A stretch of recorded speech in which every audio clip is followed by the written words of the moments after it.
It is a privilege to be here. And the last time I was at the Clinton Library, and I'd be interested to know how many of you were here at the same time, I was wearing a yellow slicker.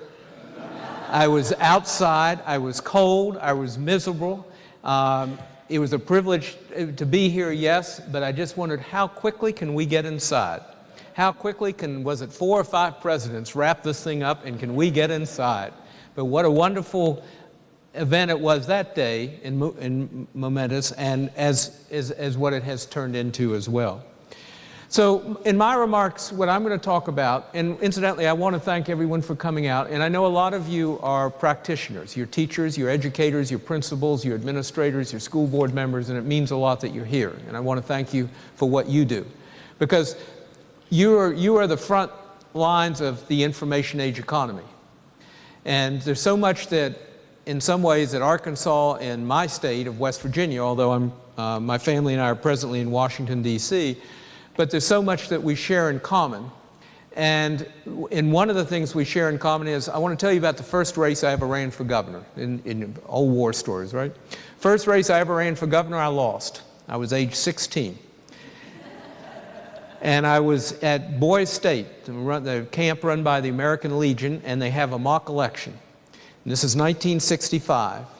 And I ran for governor. I guess that was about the time that there was young Bill Clinton. Actually, he won his race for governor in Boys State. But so I run for governor, and I lose. And I lose to a fella who puts a banner across the hall the night we made the speeches, who puts a banner across the hall in West Virginia in 1965 that says, "Education is the only passport from poverty." And he was right then, and he's right today. And he won, and he was so right that I almost voted for him. I did actually vote for him in the general election. But 40-some years later, when I ran, I used that slogan. Because he was right then, and he's right today. It is the only passport. And what I'm going to talk about tonight is I'd like to talk some about the federal role of education. Why? Because it is a critical time in education. It's critical at the state level. It's critical at your school district level. It's critical at the federal level. There are certain times that education is at a crossroads. And I happen to believe that this is one of those times, and that decisions that will be made in the next 2 to 3 years, and indeed possibly within the next 6 or 7 months, could well determine the direction that education goes in this country for the next decade or two. And no, I'm not running for office again, so I don't have to be rhetorical or engage in hyperbole. But I do believe it's at one of those critical times. At the federal level, it's critical for a couple of reasons. One is because the Elementary and Secondary Education Act is up for renewal. No Child Left Behind was passed in 2001. It expired 2 years ago, and Congress needs to take it up. And the second initiative that's underway right now is the Common Core Standards Initiative, in which 48 states, their governors and their state superintendents or commissioners have come together to say, we as states think we ought to work to develop common standards. And there are a number of other reasons too. But we've been through other critical times too. So I'd just like to trace them for a moment. And actually, they start here. Okay. So why are we here? It's 1957. 2 major events take place within less than a month of one another that will alter and actually expand significantly the federal role in education. What's the first one? Sputnik. Just looking around. Yeah, I don't know, you and I remember it. Looking up in the sky and seeing it going overhead, and actually on one of the versions we actually had the beep, beep, beep. So that was 1957. And that was and so Congress immediately responded. And they responded because and why did they respond? Because of the national security and economic imperative. It was the first time that Congress declared that education was in the national defense interests. What was the other event that took place within a month? Little Rock and Central High School. And that was equally as seismic for education in this country, but driven by a totally different reason. The civil rights or equity imperative, that it was a moral right that every child should have access to quality education. And nobody ever linked those up. You were an education reformer because of the national security and economic impact, or you were an education reformer in advocating the civil rights. Very little link up between the two, and that pretty much continued for a long time. But I'd ask you to hold on to that, because those two converge. Now, I'm going to run through some numbers. This is yes, it's a statement of the problem. We're going to talk about solutions, but I think it's also important to state the problem too. In terms of high schools, in my organization, the Alliance for Excellent Education, our mission is that every child should graduate from high school, college, and career ready, and ready to take their place as a citizen. So we know that in this country, in setting up, we know this situation. We know that of 15,000 high schools, that's public high schools, then throw in, if you put in another 2,000, so charter and private schools. But we know that of the 15,000 public high schools, about 12% contribute half of all the dropouts. Now, incidentally, I don't know how many of you came directly from work, so how many of you saw the news? Anybody see the news tonight? Anybody see the story on the 7,000 children that disappeared today? You haven't seen that? There were several in Little Rock, but also in Arkansas and across the country. 7,000 children dropped out of high school today. And each and every school day in this country, they drop 7,000 drop out, to the tune of about 1.2 million a year. It's about a third, nationally, it's about a third of our kids, 30% of our kids that start high school will not finish within a 4-year period. Now, incidentally, Arkansas has a somewhat higher, a little higher graduation rate, congratulations, than the national average. But we all need to be working on improving. But so at any rate, we know that of the 15,000 high schools, we know that 2,000 of them have graduation rates of 60% or less. 100 kids start 9th grade, 60 or less will finish. And we know, for instance, and what do we know about them? We know that, so 12% of all high schools have this situation, and we know that also that 12% accounts for almost 50% of all dropouts. So 12% of our high schools account for 50% of all dropouts. They account for 63% of all Hispanic dropouts and 69% of all African American. And I want to stress something. I'm not saying that 69% of the kids that drop out of that group of high schools are African American. I'm saying that 69% of all African American dropouts come from that 12%. And so in terms of immediately addressing a major part of the problem, not the only part, we know where these schools are. We know their names. And so what are we going to do about targeting them? Talk about that a little later.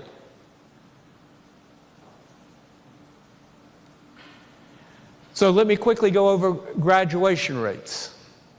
This is, the green is national, and so what we're seeing is that 69% nationally of our kids that start 9th grade will finish in a 4-year period. We know the achievement gap, that African American students, 51% will graduate, 55%, Native American 50%, so on. 76% of white students. State of Arkansas, and by comparison in yellow, you can see the comparisons, and actually once again, Arkansas has begun closing the achievement gap faster than the average of the rest of the country. Graduation is important, and how well students graduate. What stands behind that diploma? Because remember, a third of our kids will graduate, but another third are going to finish high school, but without the skills they need to be college or career ready. And so here I look at ACT data. I've forgotten, is Arkansas an predominantly ACT state? West Virginia? Yeah, and May 12th coming up. And West Virginia is too. Well, of those students that are tested by ACT in 12th grade, this is what shows the sort of the yellow, boy, we've got interesting color schemes here. The yellow lime is the national, and this is Arkansas. And so of those students that take the ACT, how many are truly college ready? ACT defines that as being able to take a college curriculum in these 4 subjects, English, reading, math, and science, and get at least a C in the freshman course. And so what we see is around 67% in English, reading is less than that, math, and science. And you can see how Arkansas compares. And then at the bottom, only 23% nationally of kids taking the ACT are college ready in all 4 subjects. Now that's a challenge to us because of what increased skill levels we're going to need, and we're going to talk about that in a minute too. So now let's take a look at international comparisons. And so here we got the Olympics. So how about if I tell you, here were the results. You see the speed skating, the bobsled, the skiing, and the luge. And here are the results, I remember just from a few months ago. 15th in speed skating, 21st in bobsled, skiing was 24th, and the U.S. was 25th in the luge. Is that right? Agree with? Is that what you all remember? Bob, what Olympics did you go to? Well, actually, you're right. That's not the result of the Olympics in Vancouver, but it is the results of the 30 most developed nations administering a test every 3 years to 15-year-olds, measuring their academic performance. And so this is how the U.S. fares on that test. In reading is 15th, science is 21st, problem solving is 24th, and math is 25th. And before somebody says wise, those countries just drill and kill. They just have their students memorize and then regurgitate it. Please understand that this examination, called PISA, Program for International Student Assistance, or Student Assessment, PISA, that it is taking knowledge and then applying it to real-world situations. It's what we need to do in this economy. I've got 3 facts. What conclusion can I draw from them? And so it's not, and I want to stress something. It is not that our schools are educating worse. In fact, in many ways, we're doing better, but it's that other countries are coming on stronger and harder. And that has great implications for us in every aspect of our workforce. Now, in college graduation rates, same group of countries. This is a 10-year period. In 1995, the United States was second of the developed nations in 4-year college graduation rates. In 10 years, we've dropped to 15.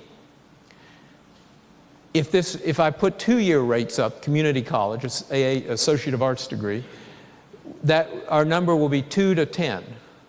So we're doing, but my point once again is we actually have more students entering the higher education, post-secondary system, but other countries have a higher percentage that are entering and finishing.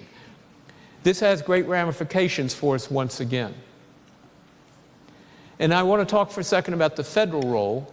This is not your state funding, but the federal role, because while money isn't everything, it has an impact, particularly if invested smartly. So let's take a quick look at the federal investment in education.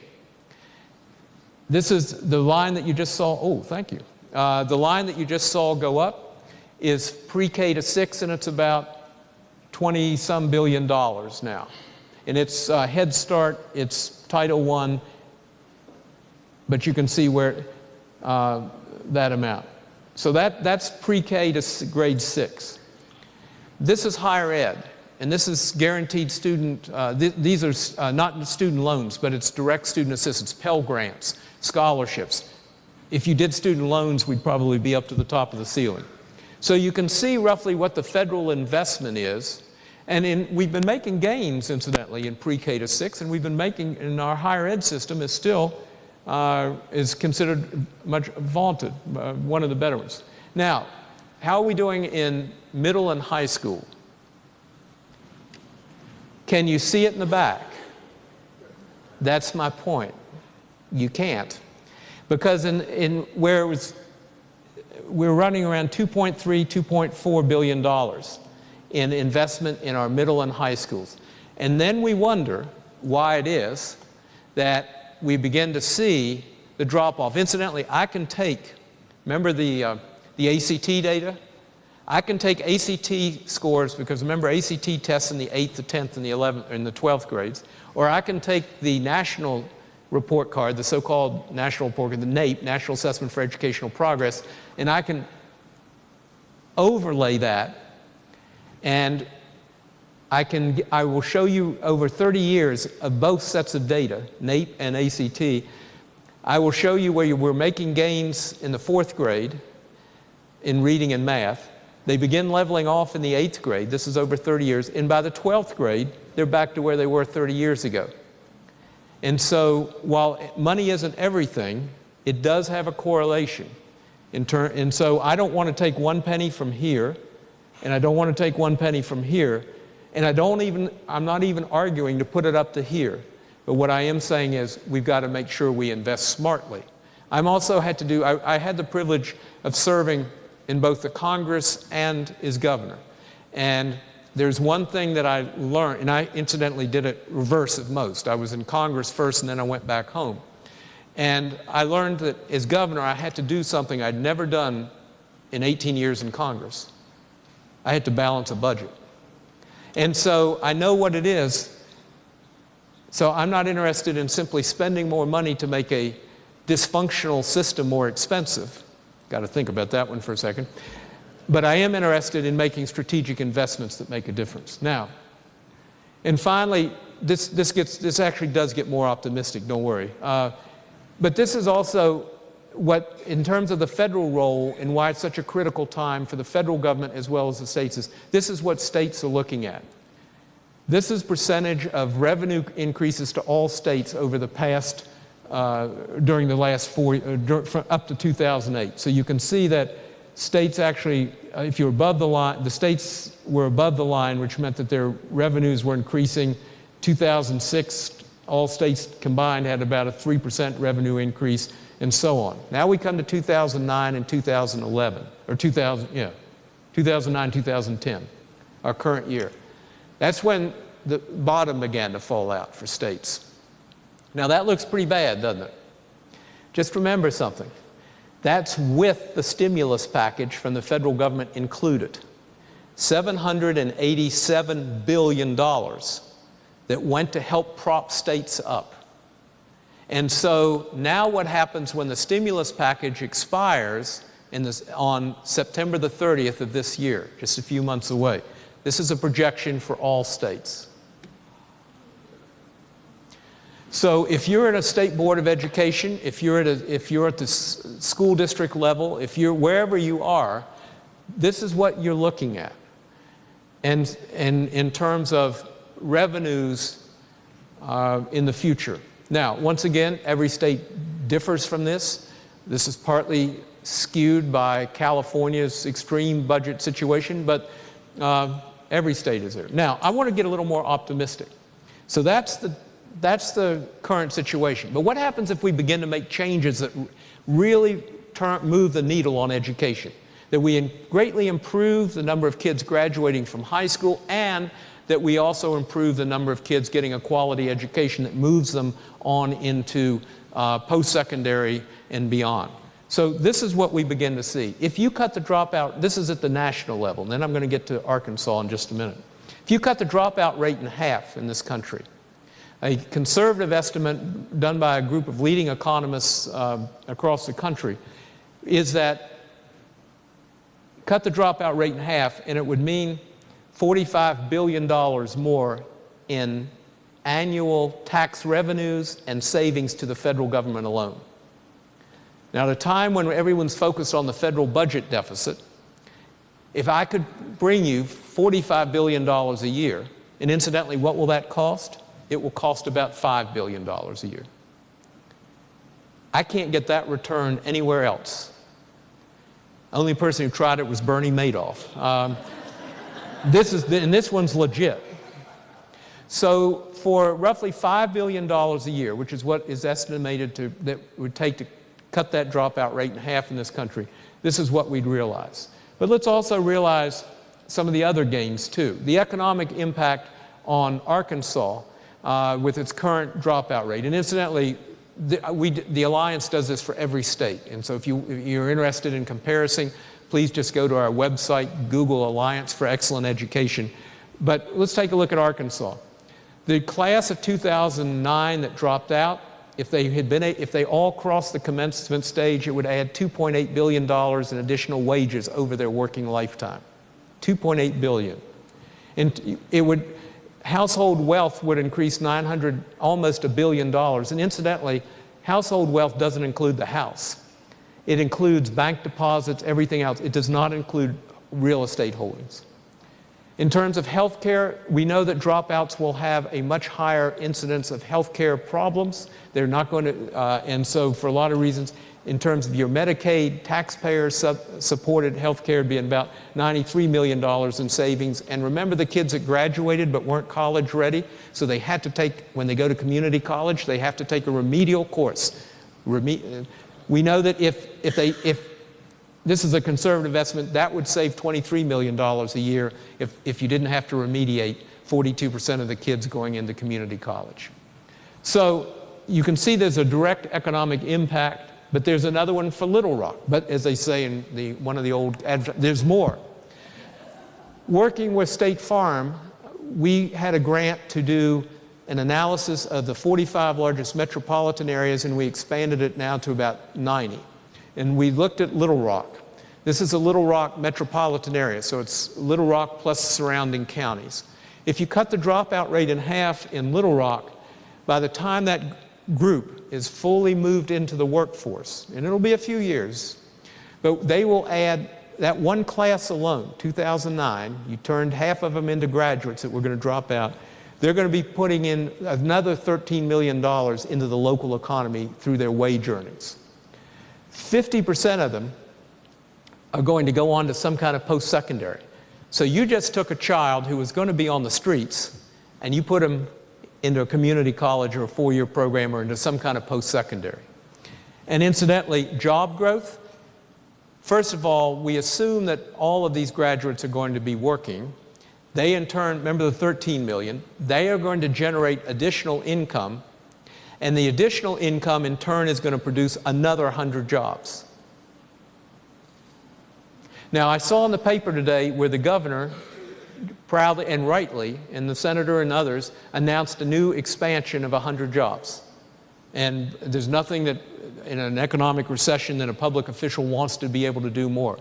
I can get you a 100-person expansion every year in the Little Rock area by cutting the dropout rate in half. And so, and some will say, well, Bob, this is in the teeth of a recession. These numbers are based upon the recession. The important thing to recognize is, and we all do, is this. When I grew up in West Virginia, when many of you were growing up here or wherever you grew up, we were in an industrial age economy. And yes, manufacturing is still an important part of our economy. The difference is we're not in the industrial age anymore, we're in the information age. And in the information age, education is the only currency. So let's move forward. This is NAEP results that, remember, I've talked about, and I'm going to move through some of this quickly because I want to get to the policy points. This is simply measuring Arkansas's tests against the national test, NAEP. I want to talk, though, because one of the things that President Clinton was involved in as president, actually he was involved in as governor, was moving us as a nation to a standards-based system. It used to be that we measured everything, we weren't following what the student outcomes were. We worked on inputs. How much are we spending for each school, and how much are we spending for this program? But we didn't look at necessarily the outcomes. And we didn't measure ourselves by how well the students were doing. Starting in 1983, A Nation at Risk, and then President Clinton, when he was governor, was involved in the Governor's Summit in Charlottesville, we began to also look at outcomes. And when he was president, the president got the Congress to enact Goals 2000. And what Goals 2000 was about was saying, we understand that input is important, but also we've got to look and see how well we're doing. If we're spending $13 billion a year in Title I dollars to go to the lowest, to schools with concentrations of low-income students, are those students benefiting from it? And so what Goals 2000 did, one of the things it did was to continue this move to have the federal government working with the states to develop higher standards, higher education standards. What is it we want our children to learn? And then once you've decided what it is that it's important for them to know, is now you build in the plan, you plan on how you get them there. So out of that came, so Goals 2000 comes along. That was actually 1994, as I recall, maybe 96. And then along comes the next version, which is in 2001, No Child Left Behind. And under No Child Left Behind, what happened was that continued the move towards higher standards, but with this interesting provision. Every state would set its own standards, and every state would then determine whether or not it met its own standards. But based upon what the state reported to itself, would determine whether or not it met the federal benchmarks, called AYP. Now, actually, it was a positive move, because for the first time we were saying, okay, we all recognize we need higher standards, and states are going to be involved in this. But it's also a little bit like, I tried to run track when I was in high school. And I wanted to run the high hurdles, and didn't do very well. I know that surprises you. But it was a bit like, you let me set the height of the hurdle, you let me decide when I'm starting, and I get to tell you how I finished. And I report it to you, and you put it down. Well, Bob won.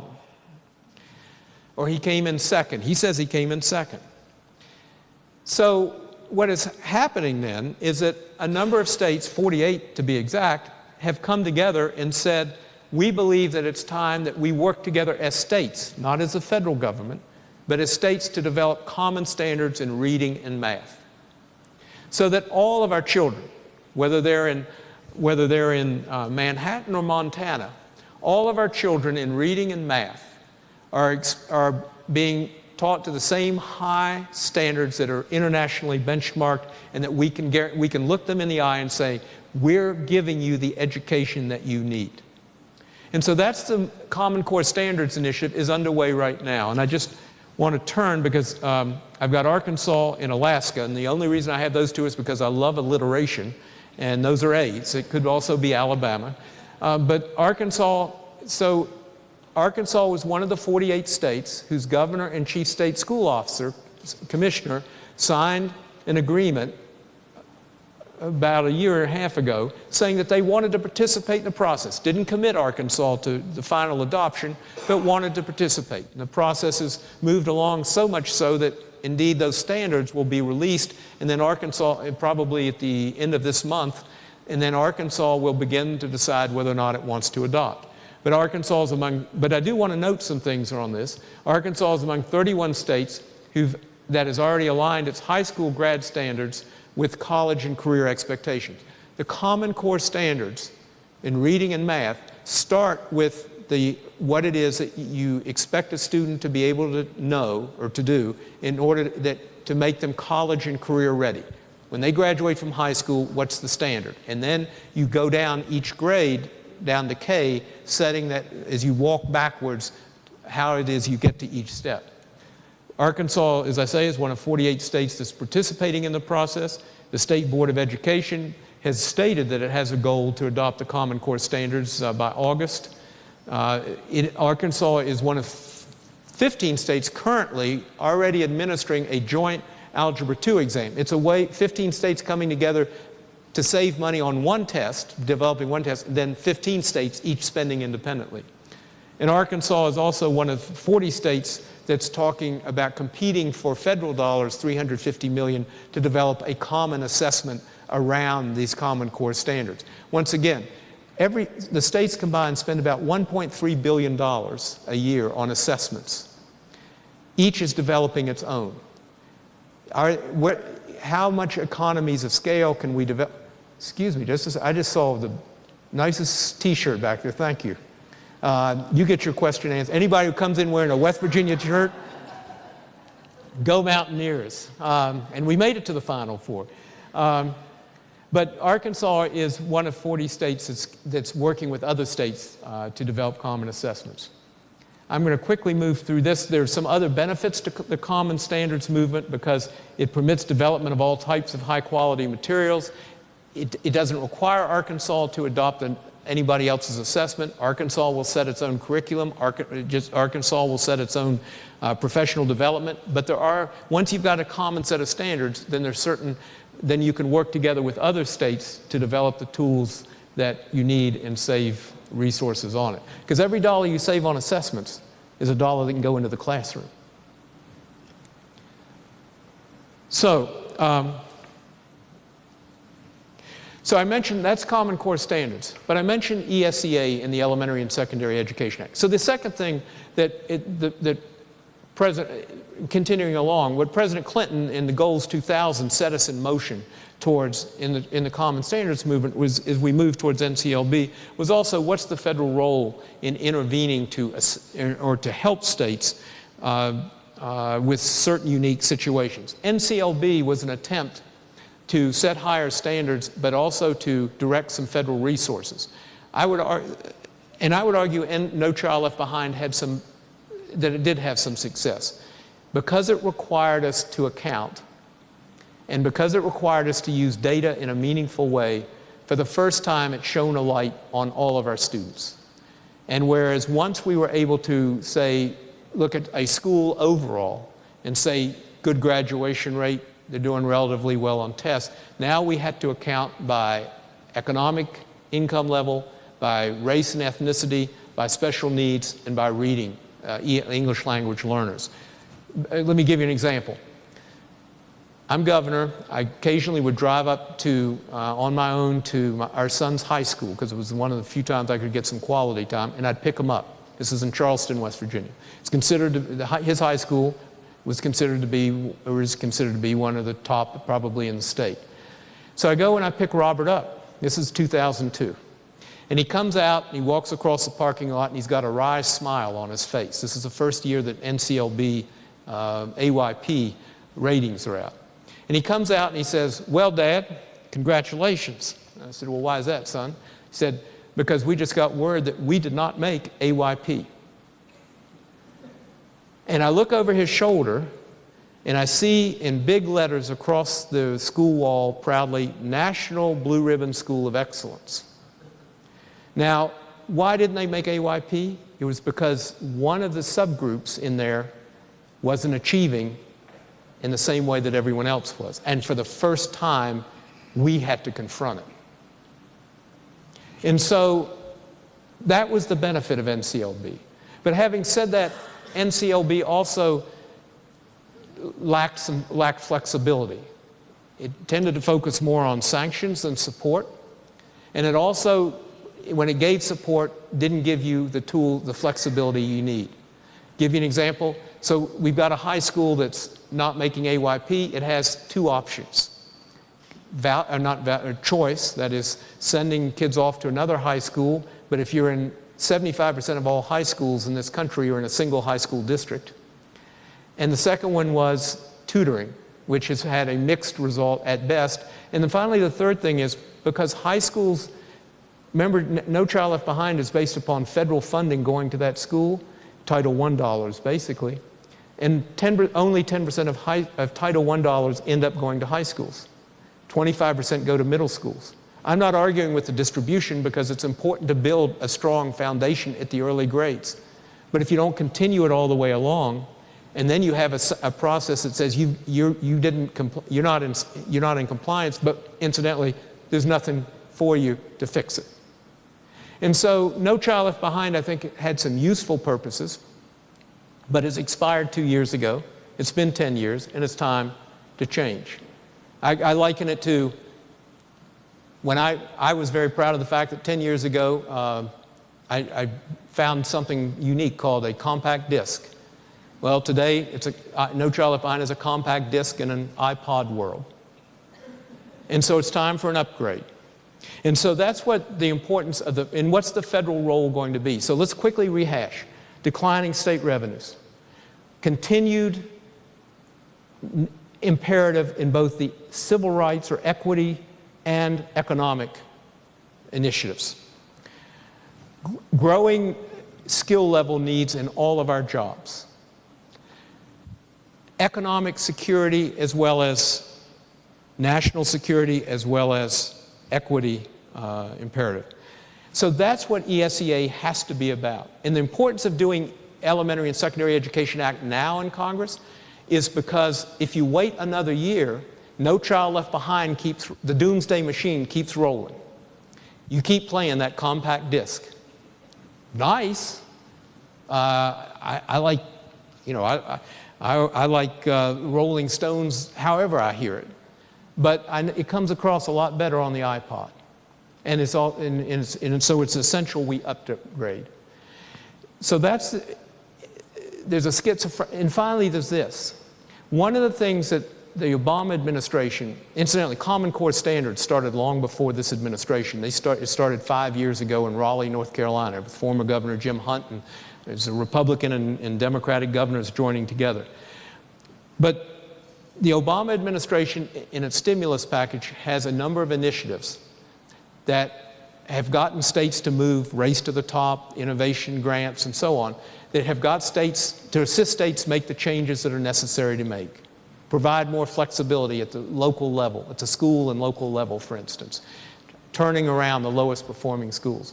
But the stimulus package expires on September the 30th.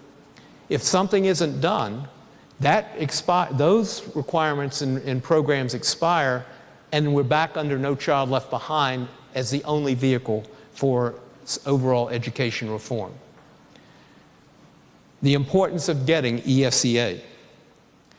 So I'm actually not going to go. So what are some of the framework for success? Some of the initiatives that must be taken up and incorporated in No Child Left Behind obviously is assisting highly effective educators, providing the necessary student support and options, accountability that when triggered actually results in help coming to that school. I want schools held accountable, but I also want them to be able to turn around, be held accountable for the positive actions they're taking, as opposed to simply marking them down because they're not able to respond. Alignment and rigor. I love that word alignment. It's something before I got into this job, it was what I did with my car every year. I actually hit a few potholes on some of the back roads. Alignment, of course, is making sure that our K-12 curriculum is aligned with what students are going to need in college and the workforce. I don't know how it is in Arkansas, but unfortunately in West Virginia and too many states, higher ed and K-12 haven't been talking to each other as well as they should. And so the result is that we get kids coming out of 12th grade going into college and the higher ed system saying, well, they're not prepared. Got K-12 saying, sure help if you check with us about what the teachers that are coming to us need when they hit our school systems, because we need greater alignment between the two. Supportive communities and college access. And I'm happy to talk more about that. Example of what works, I believe in looking at schools that work, because if it works for 500 students in a school that has 500 students or 50,000 kids across 10 school districts, how do we make it work at the federal level through federal policy for the 6 million most at risk? And so, for instance, Loris High School is a rural school in Loris, South Carolina, which is large. The demographics, 51% black, 47% white, 2% Hispanic, 73% free and reduced lunch, and yet greatly, in the last few years, greatly improved as through high expectations, literacy instruction, focused teaching, and so on. Now, we have a great opportunity in the next year. At the federal level, you have the budget and appropriations process. You have the stimulus package, and there's still some dollars yet to be allocated according to that. And the question is, once again, whether those programs will continue. We have the state-led common standards movement that I think will lead states to not only saying we want to be looking our students in the eye and teaching them to the highest standards, but we also then want to come in underneath and provide the assessments, the teacher development, preparation, and the curriculum that's important, and then finally ESEA reauthorization, all of which is a very, very big lift. Now, you have the same going on here in Arkansas, and it's not because I'm greatly studied in Arkansas, although I have been reviewing a lot of what you've done, is because it's taking place in every state in the nation. Is we know that we have to move to a higher model, to a greater performance level. Because now I want to go back, you remember the Sputnik, and you remember the picture of the Little Rock 9, and you remember how for many years they went on a separate track. Well, together, today, that's no longer true. They're inextricably joined. And they're joined for this reason. They're joined because these are if you started 9th grade, what happened is you've got 4 kids that they're joined because if you started 9th grade, 10 kids started, but only 4 graduated from high school, college, and career ready. But we had, and in 1957, in 1967, in 1977, and maybe in 1987, we could get by that way. It wasn't equitable, and it wasn't in the best economic interests of our country, but 4 kids graduating college and career ready could pull the rest of the economy along. And we didn't have to pay attention if we didn't want to, if we didn't feel it in our hearts, we didn't have to pay attention to the others. Today, that is no longer the case. Today, 90% of the fastest growing high-wage jobs require post-secondary education, education after high school. 62% of jobs today as we sit here have a post-secondary, are held by someone with a post-secondary degree. Think about that for a second. When I was running for governor that first time at 16, 72% of all jobs were held by someone with a high school diploma or less. Today, as we sit here today, 62% of all jobs are held by someone with post-secondary. And that number and that skill need only grows. And so it's no longer an issue of whether or not we need our children to succeed. We can't make it without them. And so whatever our race, whatever our ethnicity, whatever our income level, all our children have to succeed. And so that's why this is such a critical time for our country and for our children. What happened in Little Rock and what happened in Russia in 1957 have finally come and joined together, where the equity and the economy are one. And so that's why it's essential that instead of at the end of that process, this is what the high school yearbook looks like, the 12th grade picture has to also look like what started in the 9th grade picture. Because in a couple of years, several years, we desperately need all of these children functioning at the highest level for the good of our nation. And right now, they desperately need us. Thank you very, very much for the chance to present to you.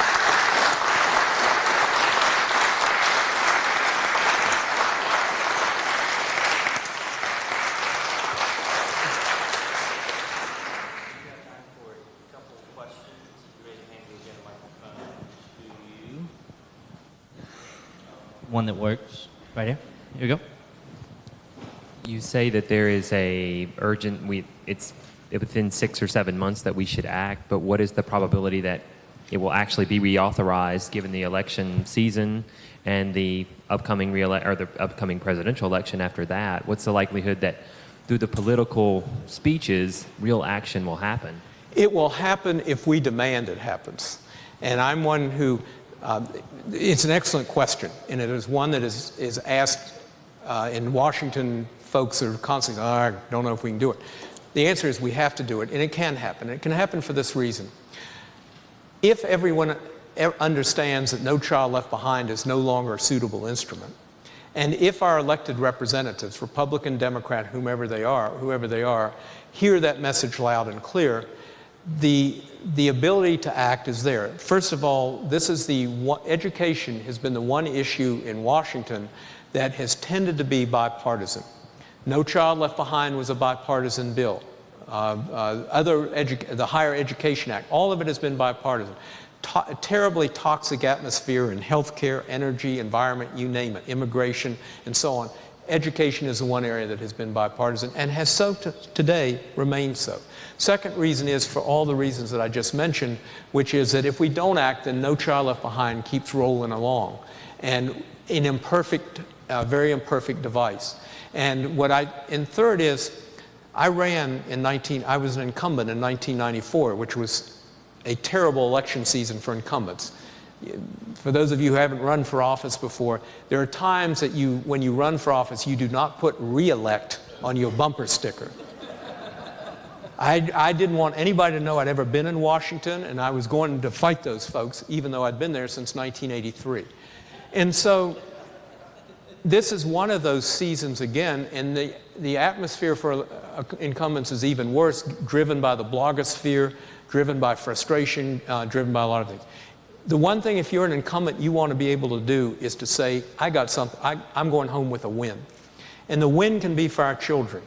I not only changed No Child Left Behind, but I also did this. I worked with you on the other side of the aisle to make it happen. And so if I were a Republican or I were a Democrat, I would want to go home on a win and where I demonstrate as an incumbent and demonstrated that I did something.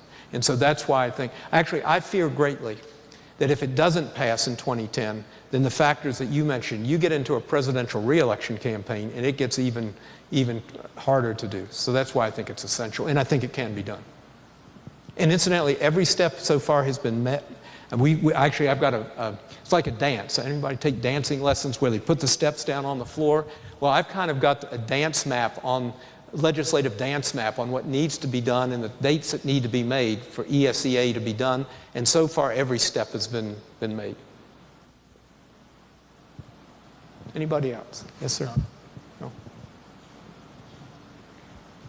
Governor, thank you for coming to the Clinton School. I've worked for 2 different governors, so the first thing I want to preface is that it's hard for me to do anything to raise any fundamental questions about what you've shared with us tonight. It's very powerful.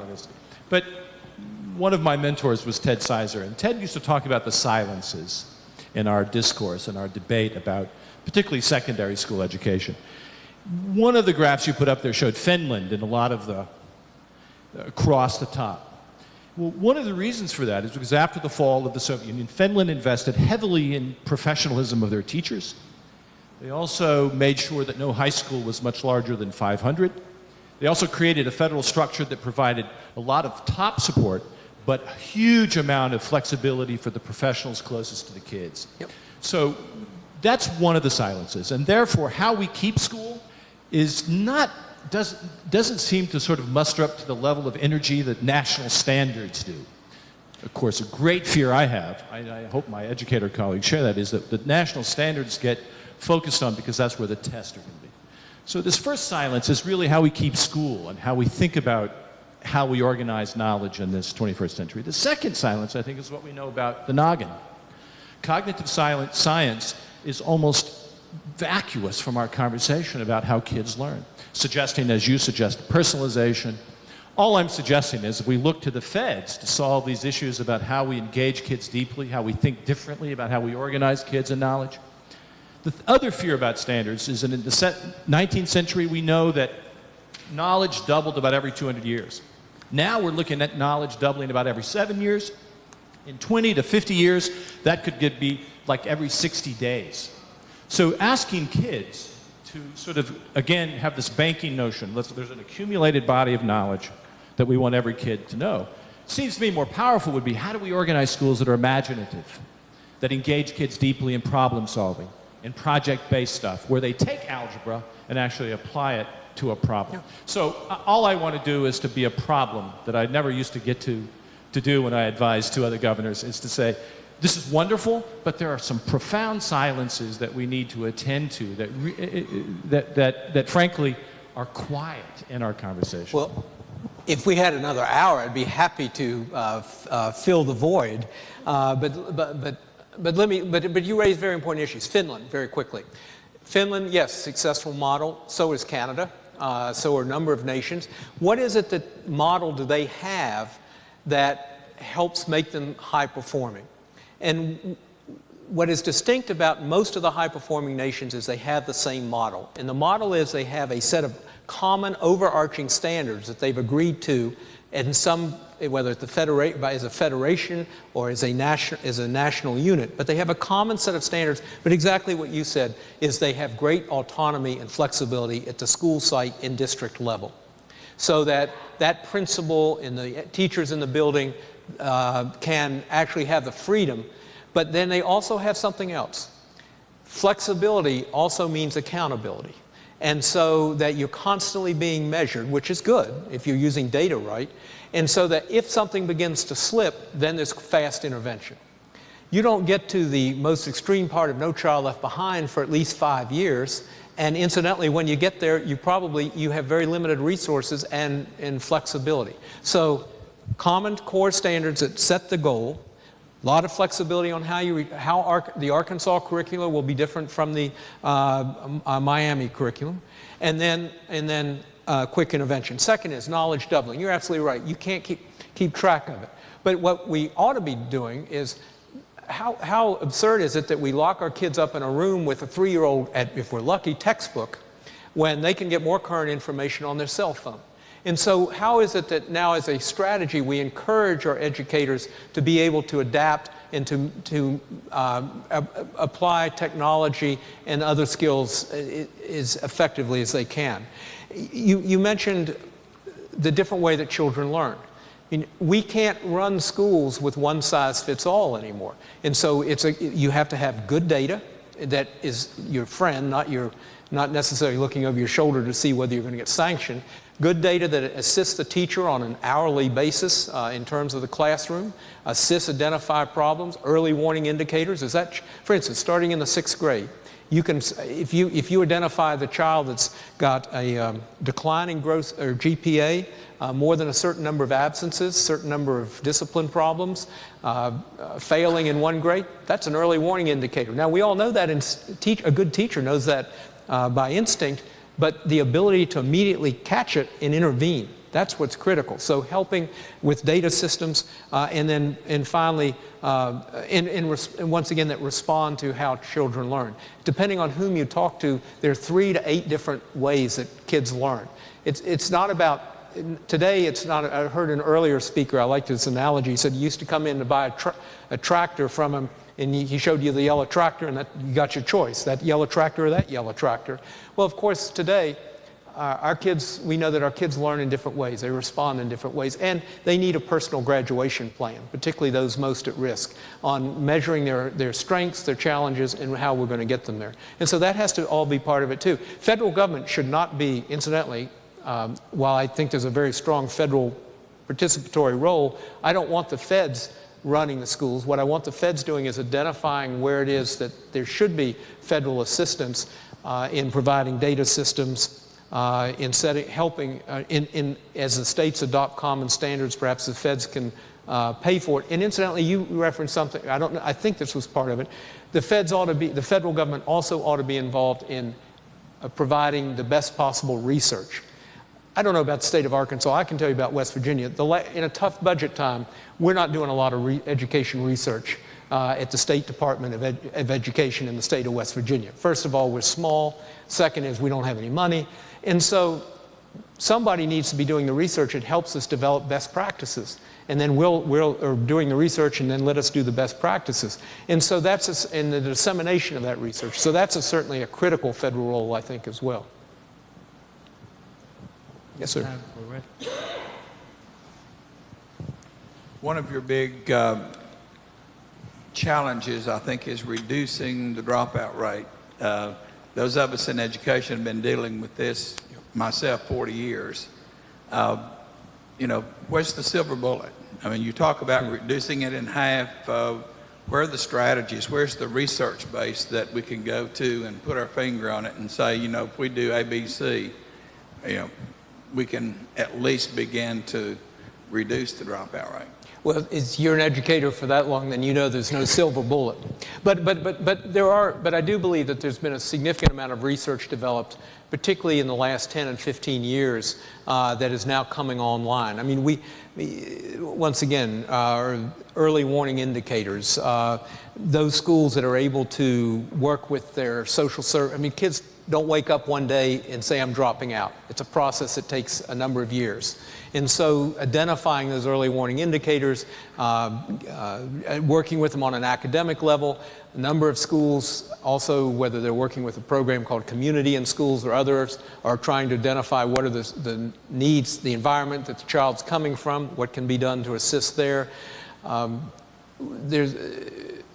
I guess I would say this will sound contradictory, but I'd say setting higher expectations. But then when you set the higher expectations, saying, okay, now here's what we need to get there. I'll close, sometimes one of the most blessed words that a former politician can say. I will close with what I saw at a Dropout Summit, and it doesn't answer your question, but I hope it's the charge to us all. I will close with, I went to a Dropout Summit in, I think it was Indianapolis, about 3 weeks ago, and there was a panel of high school students, and they were the stories they told and what they thought needed to be done. But as they left, they then wrote on a whiteboard an impression or a thought. And one girl wrote one that just grabbed my heart. And I think about it everywhere I go. She wrote these 3 words: believe in me. Believe in me. Believe that I can achieve. And I may come to you with low income. I may come to you from a bad neighborhood. I may come to you with social problems. I may not have a functioning family. I may have a bunch of problems, but believe in me. And if you'll believe in me and then hold me to a high standard, don't just set that like high hurdles. Just don't put that bar up there real high and then expect me to jump it. But if you'll believe in me to give me that support that I need, assess me for what I need, and deliver what I need, then believe in me. And you know what she was saying to us? Believe in me, and by golly, if you believe in me, I will explode with what it is I'm going to do for you. That's what I think we all need to be doing. And so it's that belief that all of our children should have that education, and that belief that they can do it. We just have to figure out, help crack the code for them on what each one needs. Thank you very much.